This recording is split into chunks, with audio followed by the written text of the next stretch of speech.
Welcome to 44 Teeth. The guys back in the office thought it'd be a good idea to send me to Sardinia. Sorry, I made a mistake. It's alright. So this is KTM's brand new SMT, which is Supermoto Touring. Quite simple, a practical supermoto. So you got all the fun aspects of a supermoto, 890 engine from the KTM Adventure, bit of practicality, it's a bit comfortable, big tank, things like that, but it's like a supermoto in that it's light, nimble and fun with 17-inch wheels. We are back in Sardinia, which I don't know why, but I keep ending up in Sardinia, but I'm not going to complain because it is a beautiful place to ride a bike. Jesus.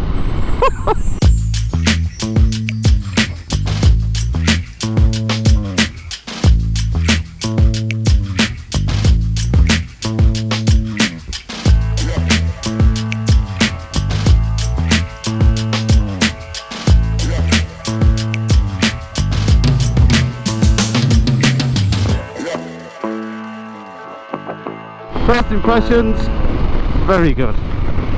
The seat's lovely, you can slide up and down the seat, so when you're in third and you want to pull a wheelie, just sit further back in the seat, clutch it up, and then when you get to the aggressive stuff, you can either like ride it forward with kind of elbows out, kind of supermoto-y, or sit back a bit in the seat and ride it more like knee down and hang off the inside, which personally that's what I prefer to do. Yeah, the wheelies are getting a bit silly now, because third gear, like fourth even a few times, there is nice and sensible, lean sensitive rider aids, comfortable, quite soft seat actually, cruise control, full colour TFT. It's probably got connectivity or something if you want to make calls, but why you want to do that whilst riding a bike I don't know. And then equally, switch off the TC, switch off the ABS on the rear, so you can slide it in, or try to, and it's absolutely bonkers. The world loves a Fiat Panda. Are we going through there? Thank you. Sorry, nice lady. I do spend so much time in Italy, I think I'm going to move here. So there's amazing roads, amazing scenery, amazing people, great food. I mean, they don't like Yorkshire puddings. I've not seen gravy on the menu. There's no fish and chips. Yeah, I don't know, I might take it back and move back to Yorkshire. I mean, Yorkshire or Italy. It's a tough decision. I mean, they've got this, but it's not the Yorkshire Dales, is it? You know, where would they be without Last of the Summer Wine and Sheffield Wednesday and Leeds United? I don't want to live in this beautiful country with beautiful food and beautiful women, great roads, the Fiat Pandas around every corner. Woo! It is good fun mucking about trying to slide it. There's a slipper clutch and the back brake lever is in like a lovely position, so you could just bang it down to first, let the clutch out and have a bit of a slide. I mean, I am far from some kind of supermoto legend, far, but I do enjoy just that. Is that a technical term? You know, when it goes in. When it goes in. I would say the weak point, if there is a weak point, is the brakes. Because the same as the 890 Adventure, they're branded own stoppers, and because you attack the road quite hard, it's the first kind of limitation really. They're good, but they're just not. Woo! I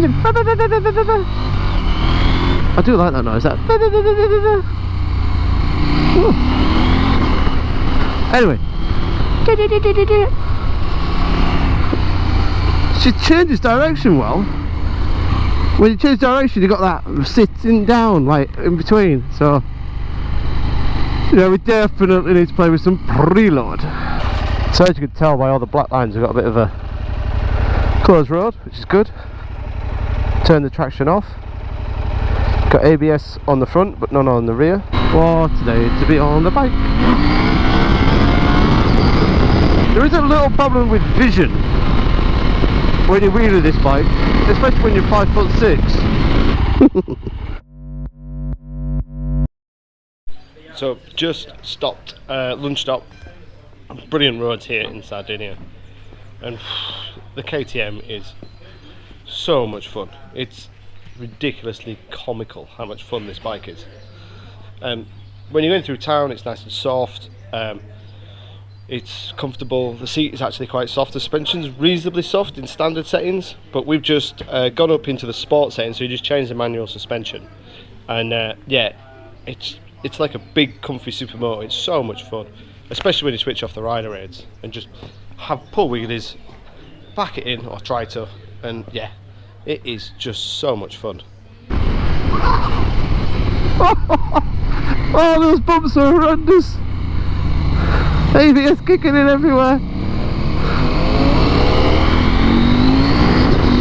Calm down, stop wheeling. So we are about to start a hill climb. Closed road, about 6 kilometres of a road I don't know in a Sardinian hillside. Only KTM really do this kind of stuff. Now the problem is everybody's in race leathers and I'm clearly not. So I think I'm going to go for the theory of reasonably steady but do loads of wheelies. Maybe I'll go for that method.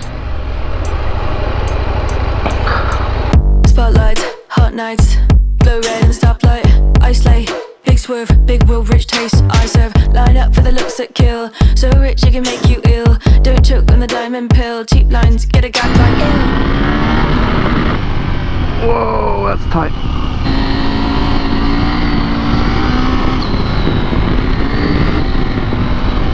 So it's a bit strange to cut the corners because we know there's nothing coming because the road is closed, but it still feels a bit strange to just... That's cow shit, that's good.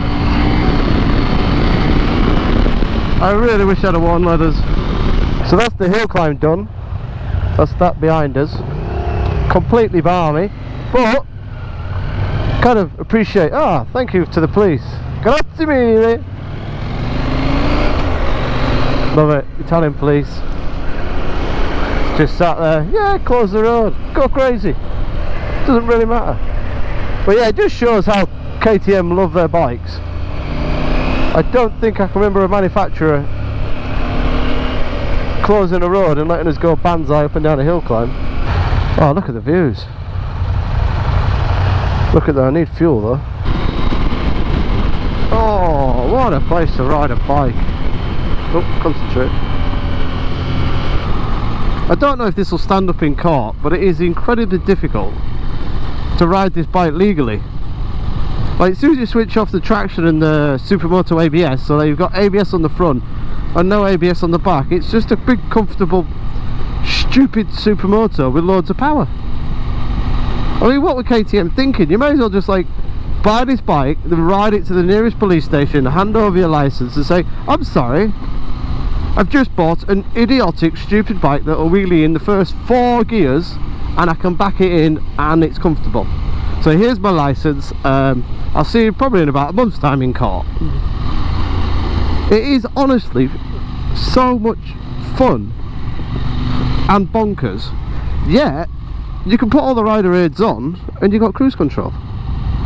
The seat is actually comfortable, the ergonomics are not too bad, it's quite light, I can just touch the floor.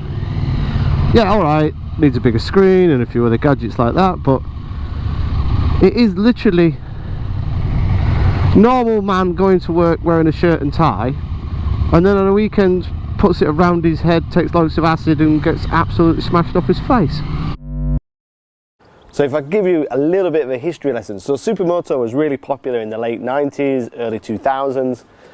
It was essentially people putting 17-inch wheels on motocross bikes, and it was great fun, but they were pretty unreliable. had small tank range, really uncomfortable, and were only really good around a track like Three Sisters. And then around 2008, 2009, KTM went, well, everybody loves supermoto, but they want something a bit more comfortable and a bit more practical. So they invented the SMT, Supermoto Touring, SMT. And back then in like 2009, it was just amazing. And it was kind of like a moment, and we all had like this epiphany of gone, why didn't somebody do this before? And back then, I was working at MCN, and we had one as a long-term test bike, and it was the bike that everybody wanted the keys to. You know a bike's popular when everybody's going, can I borrow it, can I borrow it, can I borrow it? It had a little fueling glitch. It was early fuel injection, and it was a bit sharp on the bottom end. But it was just a great bike. You had touring kit, you had a big screen, you could do big miles on it, yet you could ride it to Brands Hatch and do a track day on it. But that SMT kind of just fizzled away for some reason. It was one of those bikes that you would always hear people saying, what happened to the SMT? That was a great bike. And then when we saw this, everybody, it was like Christmas Eve again, that the SMT is back. And again, it's a fairly simple recipe. Take a supermoto, make it a little bit more practical, and voila, the SMT. So what KTM have done this time is taken the 890 Adventure and basically transformed it into a half supermoto, half travel bike. So it's got a little bit of adventure, and it's got a little bit of KTM 890 Duke. Mix the two together and you get the SMT. So the engine is exactly the same as the KTM 890 Adventure, same power, same torque. Just checking my notes, that's 103 horsepower, 73 foot-pounds of torque. The frame is the same, the engine is the same, but the big difference is obviously the suspension. The suspension is bespoke for this bike, it's not taken from another model. And then we've got the Duke wheels, we've got the Adventure discs, the regular brakes, and it's all kind of thrown together in this kind of the best bit of that and the best bit of that mashed together to create the SMT.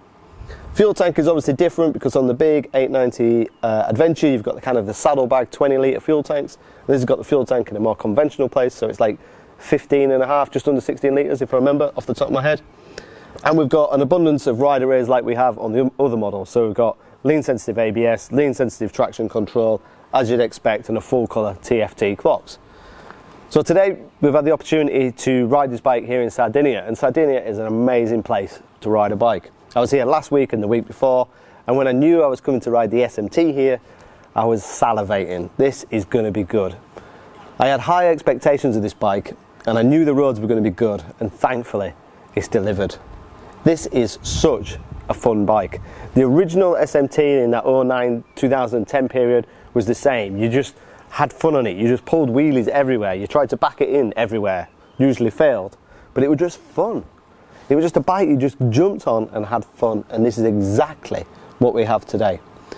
There's definitely a crossover between touring and that supermoto. You can definitely feel that. When we got on the bikes this morning, the bikes were completely standard. And it does feel quite soft. You can feel the bike going through the stroke quite a lot. But the suspension is fully adjustable front and rear, and underneath the seat is like a little sticker that tells you what suspension settings to go to. So I just added a little bit of preload, a little bit of compression, a little bit of rebound. The chassis just with a little bit more torque, just held itself a little bit better and just gave you a little bit more confidence to attack. And attack we've done. I've got blisters. I've done 220 kilometers of just corner after corner after corner after corner after corner. I've thoroughly enjoyed it. I was really worried that it wasn't going to live up to the hype that the SMT was, and it has. And then the flip side of it, the last 30-40 kilometers coming down from the mountain, get on the dual carriageway, set the cruise control, which is optional, just sit back and enjoy it. It's actually reasonably comfortable. The seat is quite soft, quite placious. The suspension, once you wind it back out in standard settings, is really comfy and compliant. Obviously, it's limited. It's not a KTM 890 Adventure. We don't have the big screen. We don't have the big saddle tanks. But equally, it's more fun than the KTM 890 Adventure. It's way more sporty. This is a bike that you could do a bit of light touring on. You could take somebody on the back. But equally, it's a bike you can turn up at Cadwell Park, just tweak the suspension a little bit, and have some great fun. The drawbacks for me, there's not that many, to be honest. I think it's going to be difficult for KTM dealers because it's a little bit of 890 Duke and it's a little bit of KTM 890 Adventure. It kind of fits in the middle, so you've kind of got to really want the SMT, because I think a lot of people are just going to take the safe option, if you could call it that, and have the KTM 890 Adventure, which is obviously capable off-road, or they're going to take the slightly more powerful Duke 890. Because this uses the same engine as the 890 Adventure, we've got more torque but less peak power. So it's kind of strangely kind of in the middle. But if you're after something like this, or you remember the old SMT, which I think there's going to be people my age who are kind of clawing out the woodwork who are probably going to love this bike, then I can see it doing really, really well. In the UK, prices are going to be 12,499. Now that's for the standard bike, and with that you get the track pack, so you get the quick shifter, the MSR and the cruise control. Then after about 1500 kilometers you decide whether you want the extras like the quick shifter. If you don't want them, then you don't pay any more and they're removed. If you do want them, it's an extra 859.84. It's a little bit of a discussional point. I know Chris and Al touched on this when they announced the release of this model, and it's kind of, in KTM's defense, you get to try the rider aids before you buy. So you get to try the quick shifter, you get to try the cruise control, and if you don't want it, then don't buy it. But then the other flip side of it is, you're so used to it, and after 1500 kilometers, you might want it, and you're going to have to fork out an extra 859 quid. It's a real discussion, and I'm sure there'll be lots of comments below. But in terms of what this bike is and what it does here in Sardinia, I had high expectations of this bike. I was really hoping it was going to deliver. I was hoping it was going to be fun, and it is. It is absolutely comical. The handling is light and fluid. It's just got that enough power and enough torque without being over intimidating and without being scary. If I was going to repeat the ride that we've just done, which included about 3,000 hairpins and endless corners with loads of grip, that's the one I'd choose.